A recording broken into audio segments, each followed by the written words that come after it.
Hey guys! Welcome to You Resilient, o canal que vai manter você focado no estudo do inglês. E eu sou a Shai, sua teacher. Vamos lá! Hoje eu vou conversar com vocês fazendo um misturadão aí de mitos e verdades com dicas de como aprender inglês. Seguinte, primeira coisa. As pessoas sempre questionam as escolas ou um professor de inglês se é necessário ou se não é necessário. Hoje em dia, principalmente com tanto acesso, tanto material que a gente tem muita gente utilizando a internet para dar um upgrade aí no nível de inglês. Mas vamos lá, tem coisas que a gente não pode ignorar. Tudo vai depender da urgência que você tem para aprender e, obviamente, do orçamento também, porque, infelizmente, aqui no Brasil não é fácil você entrar numa escola ou contratar um professor particular, porque custa caro, a gente não pode ignorar esse fato. Então, assim, a gente tem como aprender inglês sozinho? Obviamente, a gente tem. Eu, particularmente, na minha época de adolescente, era a minha paixão. Eu era louca para aprender a falar inglês e minha mãe não tinha condição de me colocar numa escola, tentou várias vezes, mas simplesmente o orçamento não dava. O que eu fazia? Na minha época era pagode, o ritmo que tocava assim, e a gente adorava, né, os adolescentes da minha época, na minha idade. E aí eu catava o pagode, que eram as músicas que eu gostava, pegava um dicionário e ia traduzindo palavra por palavra. Ah, ficava igual? Talvez não, mas pelo menos eu ia descobrindo novas palavras e ia me testando até ter a condição de entrar numa escola e estudar. Estudei numa escola durante cerca aí de 4 anos e valeu a pena, valeu bastante a pena. Só que no meu caso, eu trabalhei com comércio exterior durante quase 10 anos. Isso fez com que eu mantivesse contato com a língua, né? Então, durante todo esse período, algumas vezes eu tinha que falar com o pessoal no exterior, diariamente mandava e-mails, então isso fez com que eu mantivesse o meu contato. Mas ainda assim, tendo contato diário com a língua, era o inglês business. Eu não tinha contato com o inglês dia a dia. Então, meio que uma parte do vocabulário, ele acabou sendo esquecido. Eu tinha que, sempre tive, e até hoje eu tenho, que estudar para sempre estar renovando, lembrando e aprendendo novas palavras, porque é um estudo contínuo. Mas vamos voltar para o tempo que você tem de estudo. Se você precisa ir com urgência, cara, não dá tempo, só vai, lá você vai acabar aprendendo.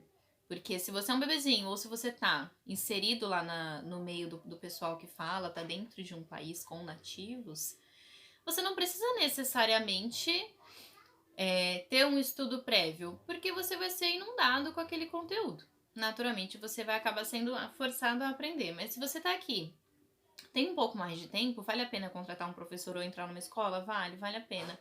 Porque o início do teu estudo, ele pode ficar um pouco bagunçado. É importante você ser guiado, porque assim, é uma pronúncia completamente diferente, gente, do que a gente tá acostumado aqui.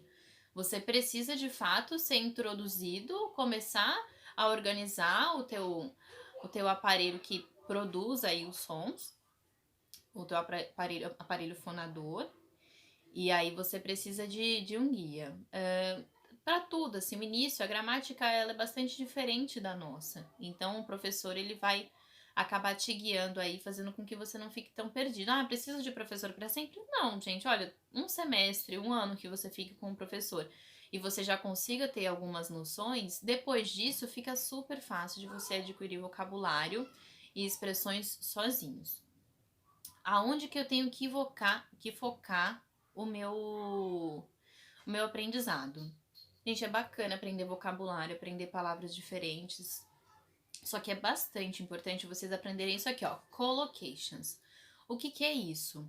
A língua, ela tem um uso diário e a gente acaba somando uma palavra a outra e aquilo se torna comum. Gramaticalmente, você podia usar uma série de palavras para dizer aquele mesmo termo. Só que como a gente se acostuma, se habitua a juntar uma palavra com a outra, ela soa muito melhor.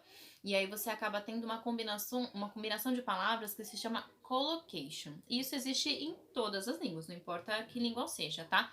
Vou te dar um exemplo que eu sempre vejo por aí, inclusive o Denilson Dilema, que é um professor muito bom, especializado nesse tema, ele dá esse exemplo. Você fala que uma pessoa está redondamente enganada, mas você não fala que a pessoa está redondamente bonita. Gramaticalmente seria certo falar que a pessoa está redondamente bonita? Estaria correto. No entanto, não é usual.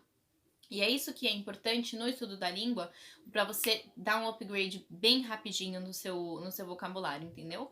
Você vai lá, estuda collocations, que são justamente essas colocações usuais, e você vai saber como eles aplicam no dia a dia o inglês lá. Você não fica pegando e traduzindo ao pé da letra o que você aprendeu, porque nunca vai ficar igual, gente. Quando você vai traduzir o que você já fala habitualmente aqui no português pro inglês, não vai fazer nenhum sentido, vai ficar sem pé nem cabeça, tá? Então, estuda em collocation. Isso aí é uma dica que vai te ajudar muito, muito, muito mesmo. Aproveitem, tá? Agora, eu tenho uma outra questão aqui que sempre me falam, é recorrente, sempre me questionam a respeito da gramática. É importante ou não é importante estudar? Volto a falar, se você é um bebezinho ou se você foi morar fora, não tem necessidade de estudar gramática, porque você vai estar imerso no meio da língua e você vai estar cercado de gente falando o tempo todo. Você vai ser forçado a descobrir como é que se fala. Naturalmente, depois você vai ter noções aí da gramática, mas não de forma racional. Vai ser meio que instintivo. Vai acontecer como no processo nosso aqui de aprender a falar uma língua quando a gente é bebê. Mas se você tá fora desse contexto, se você resolveu estudar inglês agora, você é um adolescente ou é um adulto, você com certeza já tem milhões de obrigações, milhões de tarefas e tem pouquíssimo tempo para aprender inglês. Então a gramática, ela acaba sendo uma muleta a teu favor, ela acaba sendo, porque o inglês é uma mud language, ou seja, uma língua mestiça. Ela foi construída a partir de muitas modificações e muitas junções de coisas que não tinham muito a ver ali uma com a outra. Tem vídeo no YouTube falando sobre isso, de como foi formada a língua inglesa. Posteriormente eu até posso comentar com vocês. Mas assim, existem muitas irregularidades. Então, como é que a gente aprende isso? Decorando. A gramática, ela vai te guiar, porque o que é regra, você aprendendo a gramática, você já tem um hack aí, entendeu? E aí tudo aquilo que é irregular, você vai adicionando por cima. Pelo menos essa é a minha visão. A gramática acaba sendo diferente, sendo importante, pelo menos nos primeiros 6 meses e um ano, se você estiver pegando firme aí nos seus estudos, tá? Para você conseguir diferenciar do português. Você vai acabar, tem aquela coisa, né, que fala que o inglês inverte tudo, e de certa forma inverte mesmo. Então é importante saber, eu preciso ficar louco e saber tudo de gramática. Gente, não. Mesmo porque, assim, o inglês ele tem uma questão do stress. Ele não é falado silabicamente como a gente fala aqui no português. Mas você compreende o inglês a partir do estresse da palavra que é mais importante. Todo o resto soa como uma única palavra se você pegar determinadas sentenças. E aquela ali que foi estressada é a mais importante. Então você vê que eles trabalham mais com o ritmo do que a separação de sílaba. Então a gramática, para você entender qual é o grupo de palavra que geralmente você vai dar ênfase e qual não, ela simplesmente serve para ligar, é importante. Vamos lá, gente. Gíria, slangs, aprender ou não? Depende. Pra que você quer aprender inglês? Você vai só morar lá, vai morar num bairro onde simplesmente você precisa viver, não precisa trabalhar, só vai estudar?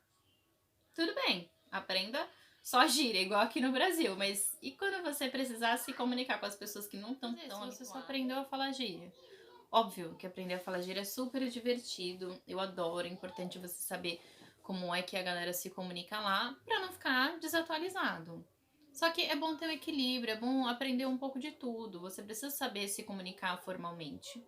Você também precisa saber se comunicar com a galera no dia a dia. Então, o interessante é você conseguir manter um equilíbrio, aprender de tudo um pouco, procurar saber se comunicar da forma correta, não ficar tão quadradão, aprender, claro, como é que eles estão se comunicando lá, quais são as gírias, quais são os idioms, o que eles estão utilizando no dia a dia deles para se comunicar, para ficar mais fácil de se fazer entender e não ficar perdido também quando falarem contigo.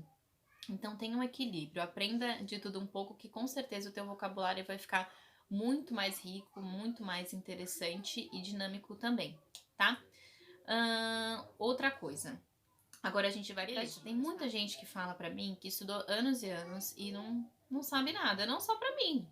É só você sair na rua e perguntar. Tem muita gente que estudou inglês e não aprendeu nada. Por quê, gente? É só você ir pra escola, é só você encontrar com o professor ali uma vez por semana e acabou? Não.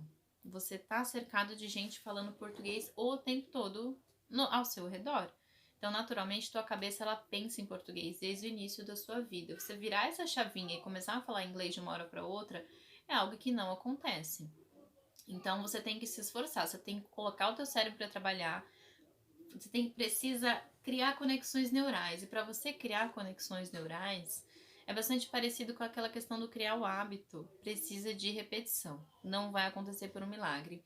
Ou seja, isso vai demandar esforço da tua parte, gente. Não adianta lá ir pra escola uma vez por semana, simplesmente pegar a apostila naquele momento e nunca mais olhar.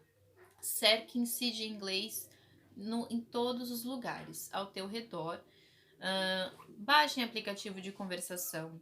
Se possível, coloca a etiquetinha na tua casa toda, com todos os utensílios, tudo que você tem lá. Vídeos do YouTube, podcasts, livros que você tem na tua loja de aplicativos, que ele vai te auxiliar com essa repetição espaçada, que nada mais é do que você vai alimentar o teu aplicativo com as palavras novas que você adquiriu e ele vai te lembrando de tempos em tempos aquela palavra, até ela ficar fixada na tua mente. Você vai direcionando ali o que você já gravou e o que você não gravou. É uma forma bastante interessante. Outra forma, se você tem o Google Tradutor aí no teu celular, conforme você vai fazendo as traduções, vai ficando registrado embaixo.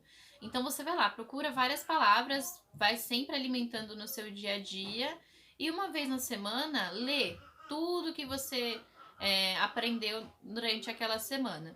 E vai fazendo isso de tempos em tempos, fazendo aquela repetição. Não precisa ficar frustrado, gente, preocupado porque não tá aprendendo de uma vez. É aos poucos, manter o foco e deixar o cérebro relaxado. É dessa forma que você vai aprendendo. Quando você perceber, você já tá com o vocabulário show de bola, já tá conseguindo falar sem nem ter sofrido, nem ter percebido essa dor aí. O importante é tornar esse exercício, esse processo divertido.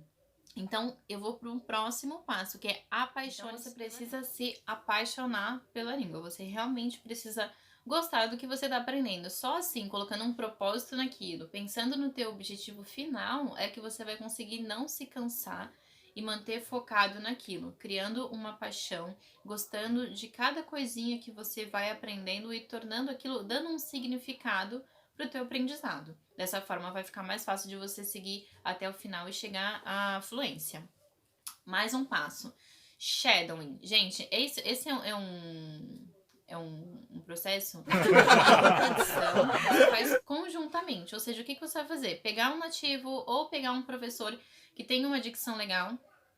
Quando ele estiver falando, você não vai esperar ele falar para repetir. Você vai falar junto, você vai imitar a forma como ele faz.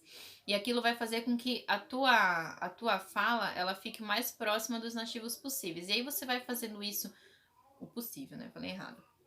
E aí você vai fazendo esse movimento o quantas vezes você puder, para você treinando aí o teu aparelho, e rapidamente você vai conseguir se livrar aí desse accent do português e vai chegar o mais próximo possível do que o inglês exige, tá?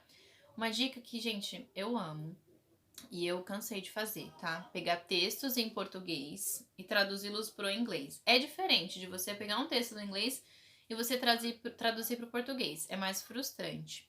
Se você pega do português, de repente você vai lá, escreve uma redação, escreve alguma coisa com as tuas palavras, a tua forma já de se comunicar. Claro que você não vai saber como traduzir completamente, mas você vai buscando frase por frase. Como se diz tananã em inglês. E aí você vai construindo aquilo. Por quê? Toda vez que você se deparar com um texto ou um texto seu que está bem próximo da tua realidade, a tua forma de se comunicar, você não perde a tua essência e descobre como é que você se comunica do teu jeito em inglês. Eu acredito que seja um passo aí que vai te alavancar bastante. Fora que é prazeroso, né? Você aprender a se comunicar não perdendo a tua essência, a forma como você fala originalmente.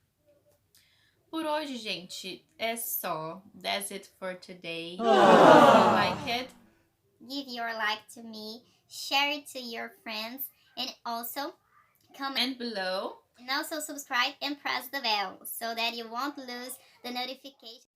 Thank you so much. Kisses. See you next video.